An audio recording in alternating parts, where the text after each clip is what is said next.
disabilities prevent Stephen Hawking from speaking a word, but he's risen above them to become a brilliant mathematician and teacher. Using a computer-driven voice synthesizer, he's told the world how the universe began, and now he's seeking the ultimate theory of how it works. Arthur C. Clarke invented the communication satellite long before the technology existed to launch one. That vision of the future fathered the global village. His novels and stories, including 2001: A Space Odyssey, have inspired a generation of real-life astronauts. Stephen Hawking, you use a mathematical concept that you call imaginary time, which seems to be able to run backwards as well as forwards.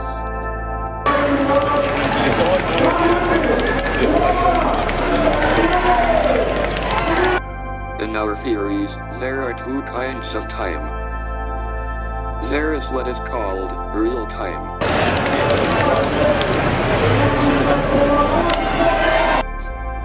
This is a kind of time that is measured by a clock. The time that we feel passing, the time in which we grow older. Then there is imaginary time.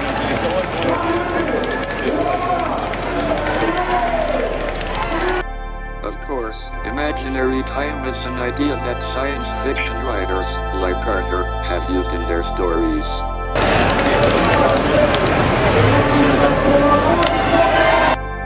But imaginary time is also a well-defined mathematical concept. It can be thought of as a direction of time that is at right angles to ordinary, real time, in a certain sense. The universe has a beginning in real time, at the Big Bang. And it may well have an end if it collapses to a big crunch.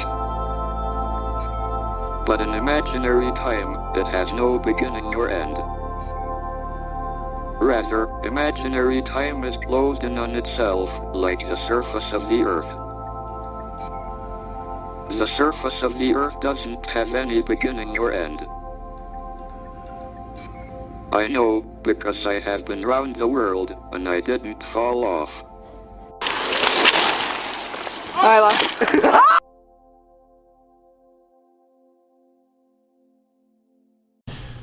Since they realized that he was a threat, with Flat Earth, right?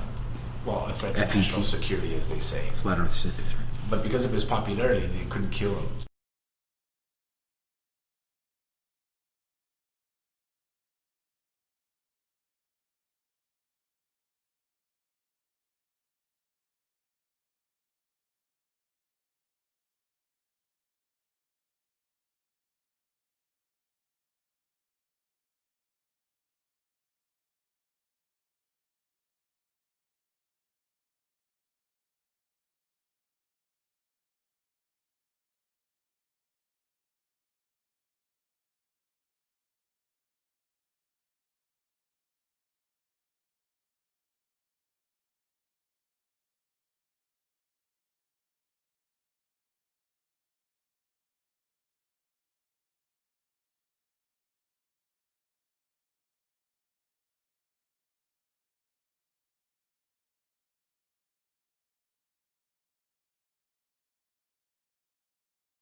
did it come about? Can we ever discover how all this came to be? Aged 66, when many are retiring, Hawking shows no sign of giving up his quest. Has it improved the work rate of the students? I thought he was going to ask me about my past medical history and what I've done before in care, but he didn't. He asked whether I could cook poached eggs. We're not going to work anymore. It's like just going to go and see a friend. Well, family. Stephen's been there through the years of me growing up and like turning into an adult.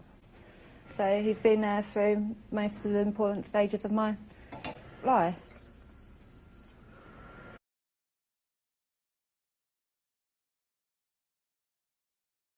Life.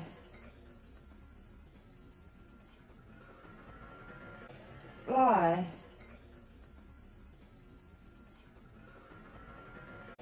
Life.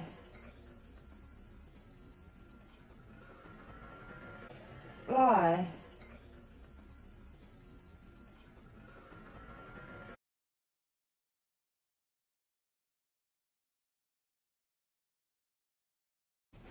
So he's been there through most of the important stages of my life.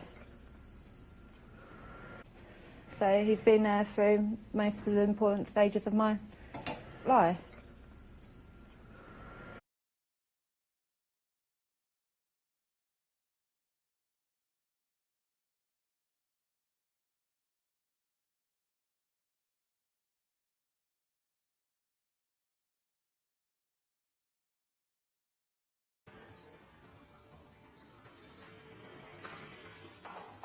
So you go and take your lunch in the cafeteria.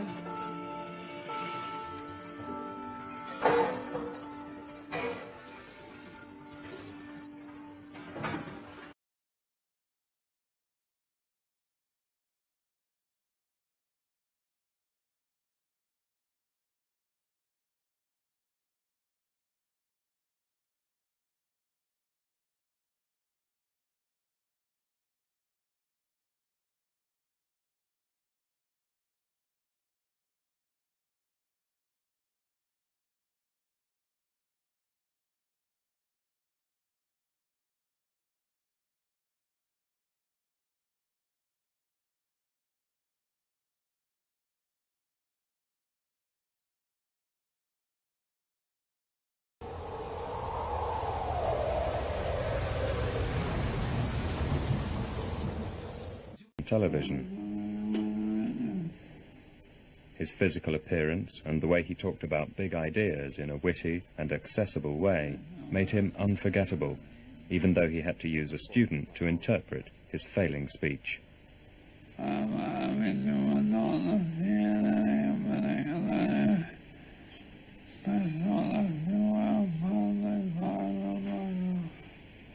You wouldn't see anything special if you passed inside the black hole. But once you pass a certain critical point, then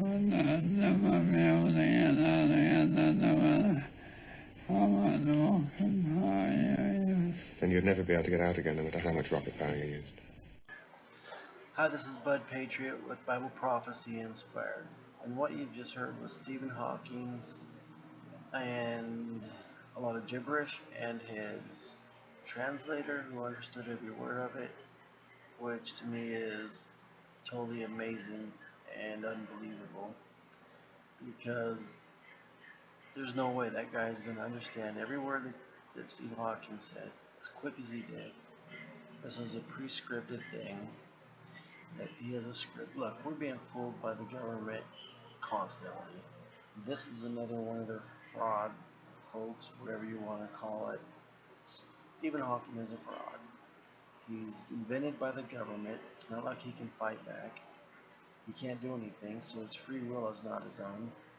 And the government uses him because they know that if they make somebody look smart, they will trust him and listen to him and what he says about the universe and everything else.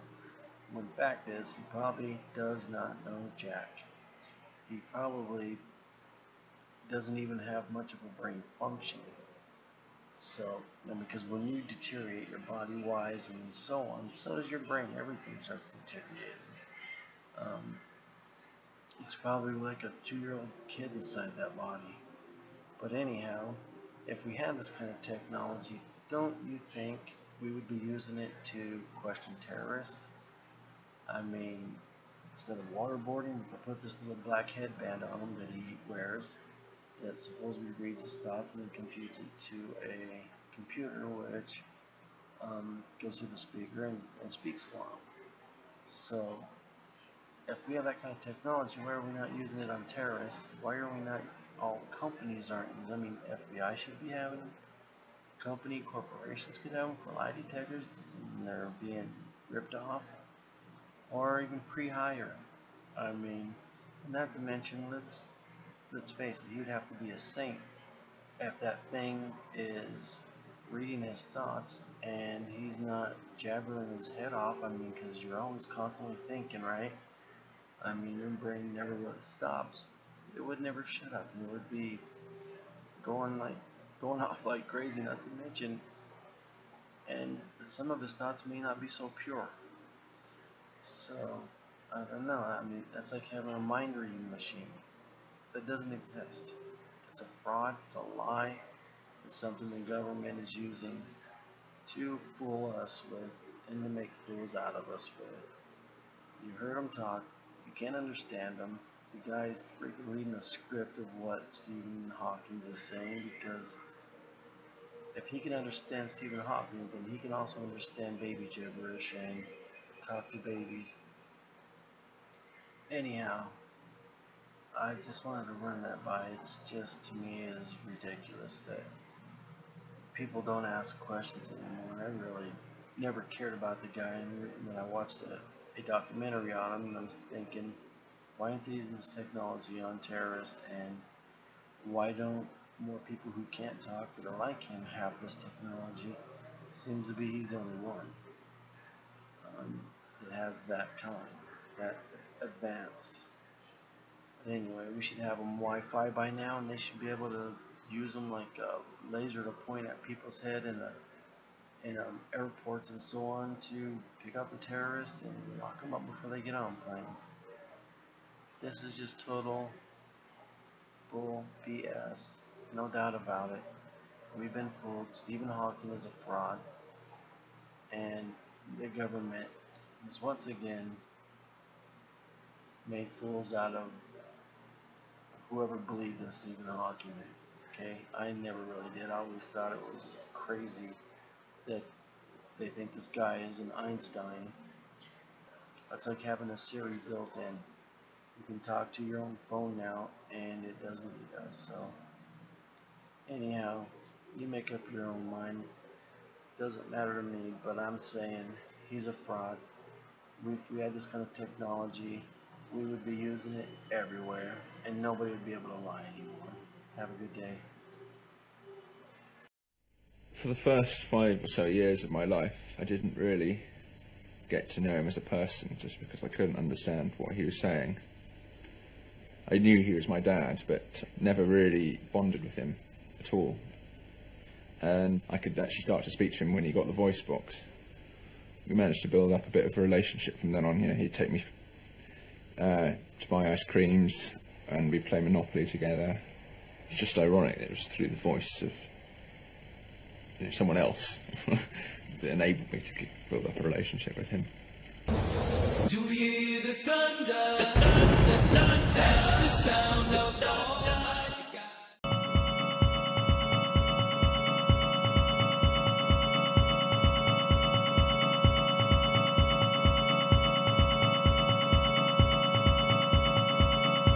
Good evening. I'm your host, Peter Mansbridge. Tonight, science, mathematics, physics, a world the regular human being cannot grasp. So we lend our voices, our understanding to the geniuses of theoretical physics. Tonight, the BBC, in collaboration with its Canadian affiliate, the Canadian Broadcasting Corporation, release one of the most disturbing, controversial interviews in the CBC's archives. In Inside Weekly, a banned radio broadcast documentary that has been on the shelves for upwards to about 3 decades, we dig deep into the bowels and the annals of the CBC Corporation to bring you a scandalous, uncensored interview with the man behind Stephen Hawking's voice. The keyboardist, the man who types in every word and every sentence that the world's foremost theoretical physicists and specialists on outer space and its expansion, and what evokes a thought in his mind. How much of what you hear of Stephen Hawking is from Stephen Hawking? Well, tonight, the startling revelations will not only disturb you, but creep most people out as we take you into the mind of Stephen Hawking and those behind it.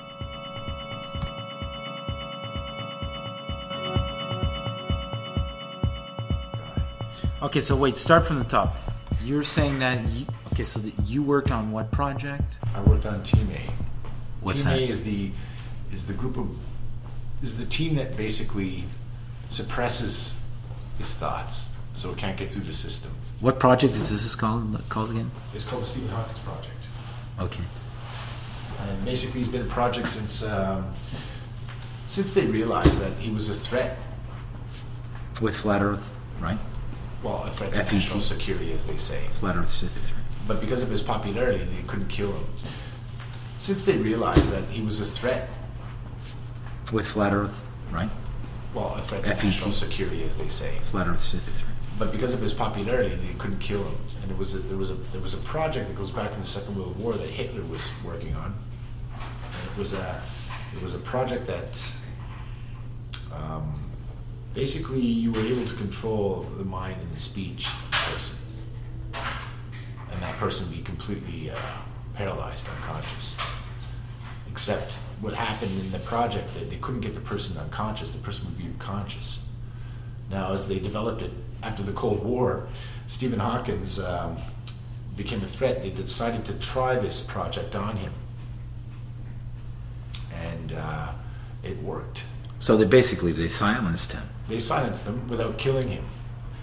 Because he is moving still. He's got his eyelids are kind of flickering. His eyeballs are moving. Yeah, they didn't want to kill him because they thought if they killed him, it would look bad, and that more theories would come out, and people would start to figure out things. Okay. So they figured by keeping him alive, but yet controlling his thoughts and his speech and everything he says, sort of misdirecting from what he was working on. Well, they're not really controlling him. They just shut him down, and now they have a recording. That's it. And basically what they're saying is keeping the national security theory alive and thriving it. Well, so basically, if I got this right, he was starting to uncover a massive conspiracy. He was starting to discover the possibility of flat Earth theory. Yeah, he started seeing the occult symbolism everywhere with the UN flag and all that. Right. And that's when he got pricked with that needle. Well, that was just a temporary thing. But he got mugged, he got the needle. Now we have on a system which it pulses through his neurological system. Yeah, well, shuts down his regular thoughts and paralyzes him. But the voice, you're just as much. You got him paralyzed, but you guys are writing what he's saying. We went through all this before, but before we get to that, just to state what you were doing, Well, at first I was a neurological shutdown. I monitored a screen. And when I saw that his thoughts were getting through the system, I would stun him and shut him down. It's worse than air traffic controlling. Watching thoughts come out, I mean... And especially this guy, he's pretty smart. It's pretty stressful work. Like he was pretty smart. I mean, we all work for the Air Force. We're all at NASA. Whatever, neural connections. When you say thoughts, you're talking about neural connections. I want to move my elbow. I want to move my elbow. No, you don't. This is a guy that uses a few more percent of his brain than most people, right? Yeah. So you have to imagine that few percent and how much it's really worth. Imagine like the early programs that we had and sort of the shutdown was very difficult. And we were like 15 and 20 guys. Trying to shut his thoughts down. That monitored screens that were... To shut down his thoughts. To shut down his thoughts. How does the machine interface with his brain to know what he's saying? How does that work? Like where do you plug that in? Well, how does that plug work? Well, it doesn't. It doesn't. So there is no plug. No. So The you only guys plug are that just we have talking. in is the plug So it's just you guys are talking. The only plug that we have in it is the plug to shut him down. So Okay. he can't talk. So he can't talk, can't move. Can't. So all the rest is you guys. You guys are doing all the talking. That's Team B. What they do is they control everything that sort of comes out, well, basically comes out of Stephen Hawkins. But that's a lot of top secret information we're not allowed to know. Crews of people come in, groups of different people, little whispers, guy starts writing, we hear it when you hear it. And yeah, I would say that the theories that are coming out of them now are more in the interest of national security, because that's what they want. Now it's one guy. It's one guy. So it's like one guy can do shut it. down.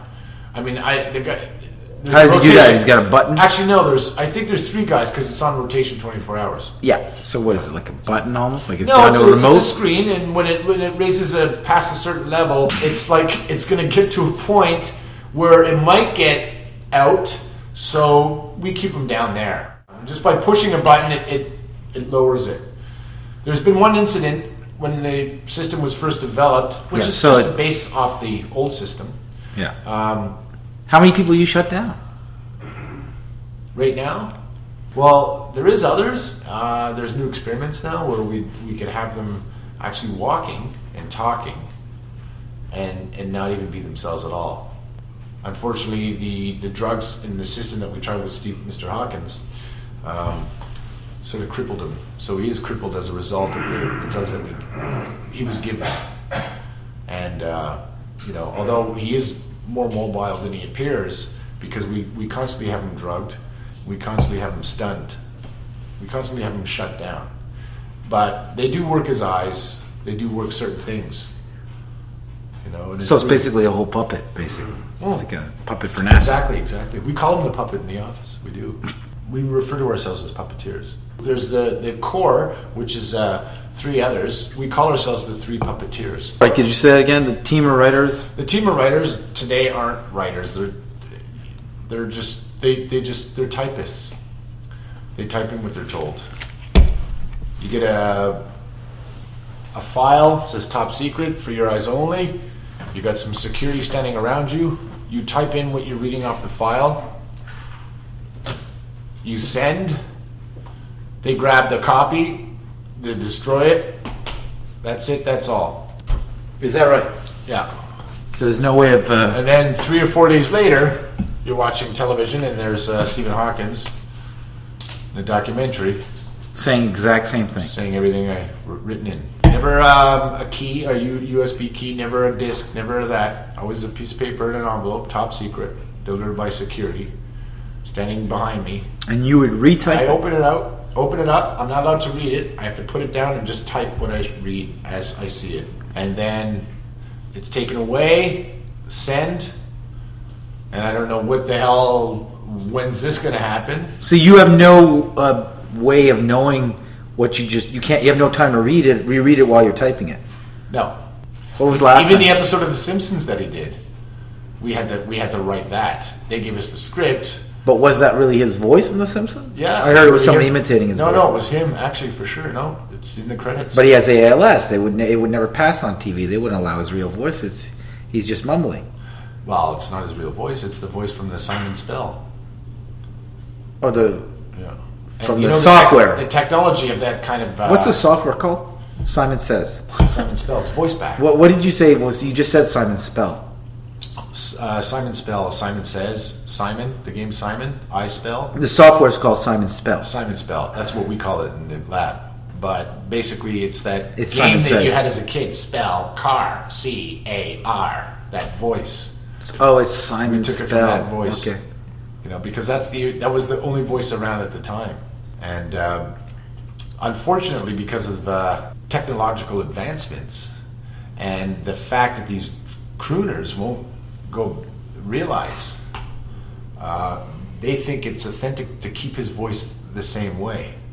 Because if you change his voice now, it'll take people's mind off of what they believe he's saying because of what they believe he is. So they thought like maybe mellowing out his voice and making it smoother, but then because the technology's there now, but they thought, no, we'll stick with the old stuff because people will freak out if that voice changes, if he gets a new voice. Because there is technology out now, right now, where you can have a much smoother delivery when you're talking. Like, you don't have to talk, you could talk like a regular human being. There's like some pretty advanced voice recognition, spell and speak software programs out there. I've heard of them. You can get the voice of William Shatner.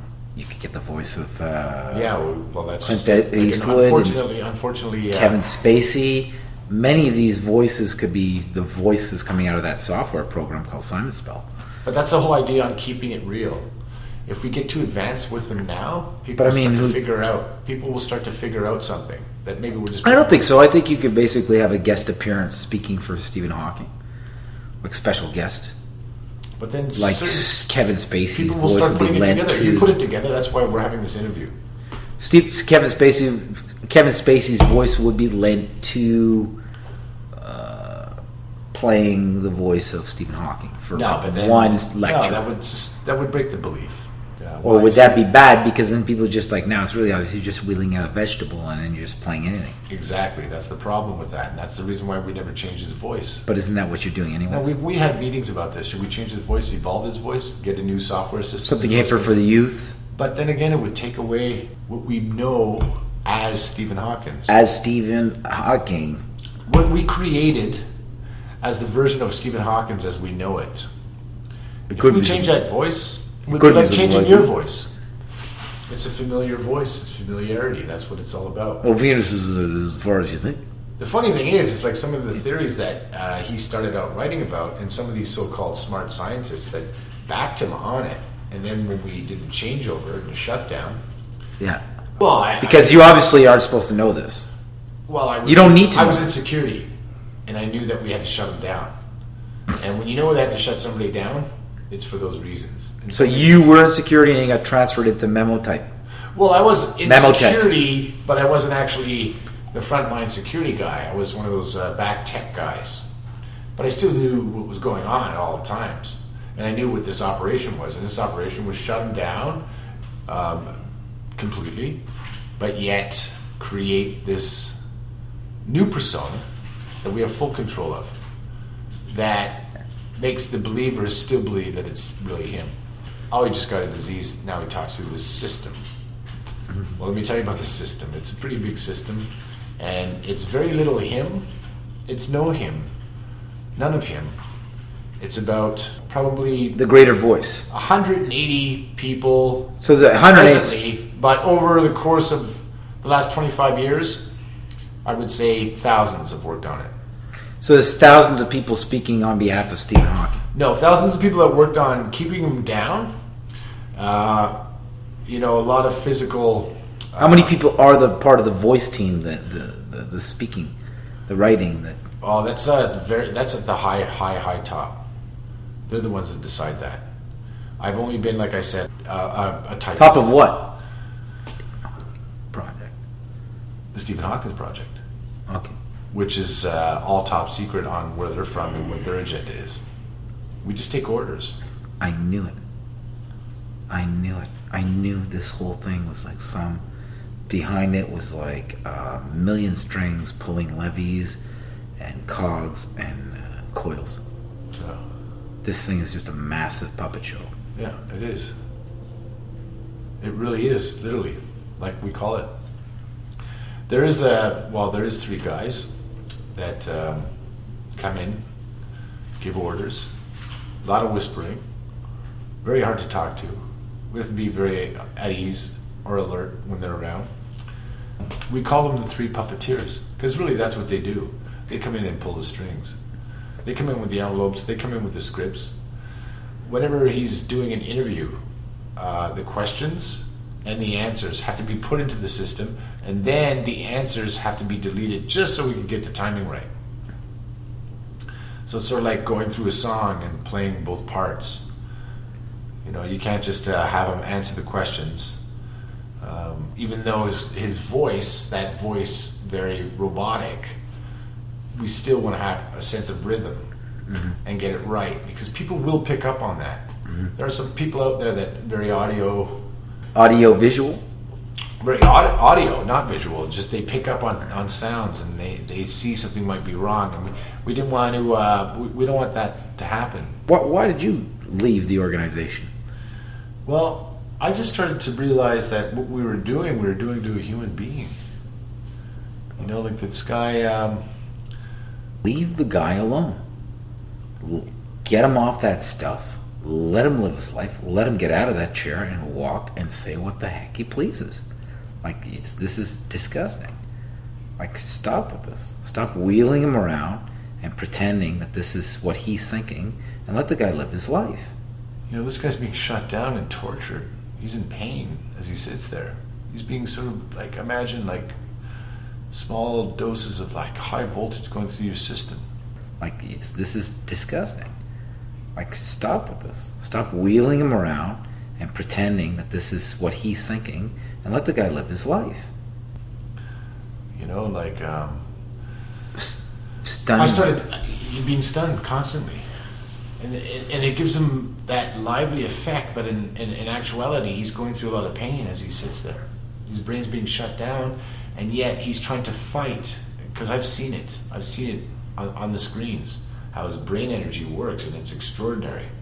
But he's trying to fight to get his thoughts out, as we're suppressing him and controlling them and manipulating what he might be saying. Wow. So it's a huge battle, and I started to realize that this is horrible. This guy's a human being, and I started to ask questions, and before I even got to a point of thinking, fuck, let this guy live. And the government was paying. The government was paying for this. This is like many governments were paying for this. This is Britain, Canada, the U.S. We're all backing this. Israel. What? Oh yeah, Israel's right in there. Saudi Arabia as well. Funny thing is, you know what's going on in the world isn't really what's going on in the world. No, they're all together. Yeah. Like this particular example is proof. You know, some people they're all working to keep this guy going around, pushing the Royal Society and NASA and Amnesty International has got like I don't know how many charges against Saudi Arabia. Yet you see every president shaking. So you left because you just thought it was immoral, I guess. After a while, I just thought it was. You had a conscience. I did, because a few times I talked where I've talked to him. You talked to Stephen. I talked to Stephen. His real voice. His real voice. When? 2003. 2003. We were changing over the system, which has always been an issue. He seems to overcome the drugs, always. You were talking to him once? Yeah. Like there was a moment of lucidity? How did that happen? We took him off the system. He was sedated, but I went in to put him back on the system, and he was up. And what do you mean up? He was up and talking. What do you mean, out of his chair? Out of his chair. What? Trying to walk, but you know, give him time, and if he was off the drugs, he would have been able to. So this whole time he's drugged, and then you caught him like without it, and he was walking. Or amazingly, he should have still been sedated, but this guy, like I said, is very extraordinary, and the will that and what we've done to him and doing to him. So you actually saw him walk. Yeah, I've seen him walk. I've heard of other stories where he even tried to run out of the room. You not walk, like, just so that it's clear to the people listening to this thing. Not walk before. You saw him walk while he was paralyzed. He got up that week that he was off the system. Off the medication.